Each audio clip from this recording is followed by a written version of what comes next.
दोस्तों 12 नवंबर 1996 कजाकिस्तान से flight 1907 Delhi airline पे टेक ऑफ करने वाली होती है। इसमें टोटल 27 पैसेंजर जो कि इंडिया आ रहे हैं ताकि वहाँ पे मार्केटिंग कर सकें। दूसरी तरफ दिल्ली इंदिरा गांधी एयरपोर्ट से एक सऊदी अरबियन एयरलाइन तैयारी कर रही है लैंड करने के लिए। इसमें टोटल 299 पैसेंजर हैं, जिसमें से 215 इंडियन हैं जो सऊदी अरब में काम ढूंढने जा रहे हैं, 40 नेपाली हैं और 3 अमेरिकन बाकी दूसरी कंट्री से हैं। शाम को सऊदी अरब फ़्लाइट टेक ऑफ करती है। इस टाइम पे बीके दत्ता की ड्यूटी है जो इन दोनों फ़्लाइट से कन्वर्सेशन करते हैं। दोनों फ़्लाइट बीके दत्ता की गाइडेंस को सुन रही हैं। अभी सऊदी अरब फ़्लाइट टेक ऑफ होती है, दत्ता इसकी परमिशन दे देता है। उधर कजाकिस्तान वाली फ़्लाइट लैंड होने के लिए दत्ता से कन्वर्सेशन करती हैं। सऊदी अरब वाली फ़्लाइट 10,000 फीट की ऊंचाई पे उड़ रही है। पायलट परमिशन मांगता है कि और ऊंचाई में उड़ने के लिए। दत्ता उसको 14,000 फीट तक परमिशन दे देता है, क्योंकि उधर 15,000 फीट पे कजाकिस्तान वाली फ़्लाइट लैंड करने वाली होती है। अभी इन दोनों के बीच का डिस्टेंस 1,000 फीट का था। दत्ता को दोनों फ्लाइट का डिज़ाइन स्क्रीन पे दिख रहा है। अचानक दत्ता देखता है दोनों फ्लाइट एक दूसरे के करीब आ रही हैं। फिर दोनों फ्लाइट आसमान में गायब जैसी हो गईं। तभी दत्ता को समझ आया कि कुछ ना कुछ तो मिसहैपन हुआ है। दत्ता ने एयर कंट्रोलर को इसकी इन्फॉर्मेशन दी। दिल्ली से 100 किलोमीटर दूर हरियाणा में एक गांव है चरखी दादरी। उस टाइम पे वहाँ के लोगों को आसमान में कुछ अजीब सा दिखा। एकदम ज़ोर से किसी के टकराने की आवाज़ आई। देखते ही देखते कुछ अजीब अजीब सा होने लगा आसमान में। फिर पता चलता है कि 2 विमान एयरप्लेन आपस में क्रैश हो गए।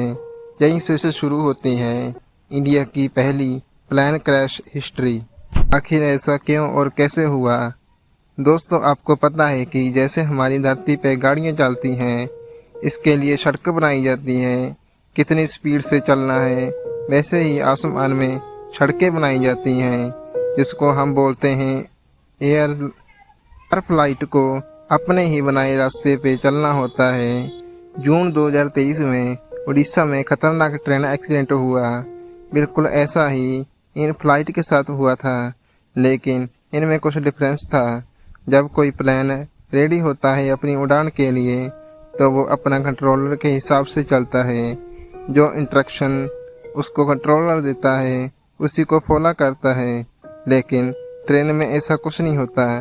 ट्रेन अपनी जर्नी में आने वाले स्टेशन से रास्ता पूछती है, आगे की लाइन क्लियर है या फिर उसको कुछ टाइम रुकना पड़ेगा।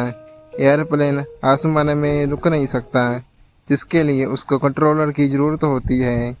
दोबारा वही बात पे आते हैं। इन दोनों को प्लेन के बीच का 1,000 फीट का डिस्टेंस था, लेकिन ये सच नहीं है। 1996 के टाइम जो कम्युनिकेशन में इतनी टेक्नोलॉजी नहीं थी, ट्रैफिक कंट्रोलर से सिर्फ डिस्टेंस का पता ही लग सकता था।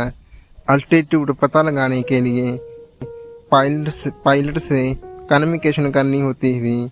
तो दोबारा वही बात पे आते हैं। अब दत्ता दोनों पायलट से कम्युनिकेशन कर रहा था, तो कुछ और बोल रहा था और उन्हें सुनाई कुछ और दे रहा था। सऊदी अरब वाली फ़्लाइट 14,000 फीट पे उड़ रही थी और कजाकिस्तान वाली 15,000 फीट पे। लेकिन दत्ता ने उनको बोला कि 1,000 फीट नीचे मत होना, नीचे सऊदी अरब वाली फ़्लाइट टेक ऑफ कर रही है। तो कजाकिस्तान के पायलट को कुछ और ही समझ में आया। उसने अपने प्लेन भी 14,000 फीट पे कर लिया। दोनों प्लेन आपस में क्रैश हो गए।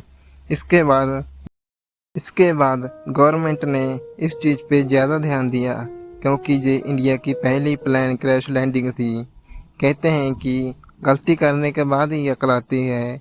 वैसे ही 1996 के पहले भी कुछ रिसर्चों ने गवर्नमेंट से गुजारिश की थी कि इसको थोड़ा और टेक्नोलॉजी किया जाए, लेकिन गवर्नमेंट ने इस पे ज़्यादा ध्यान नहीं दिया। 1996 के 1996 के बाद गवर्नमेंट ने बहुत सारा पैसा इस पे लगाया और भारत में नई टेक्नोलॉजी को लाया गया। आपने देखा होगा कि इसके बाद कभी भी ऐसा मंजर देखने को नहीं मिला। भारत ने नई टेक्नोलॉजी को और देशों में लागू करने की कोशिश की, लेकिन उन्होंने इनकार कर दिया क्योंकि ये बहुत ज़्यादा एक्सपेंसिव थी। लेकिन कुछ टाइम बाद सभी ने भारत की बात मान ली।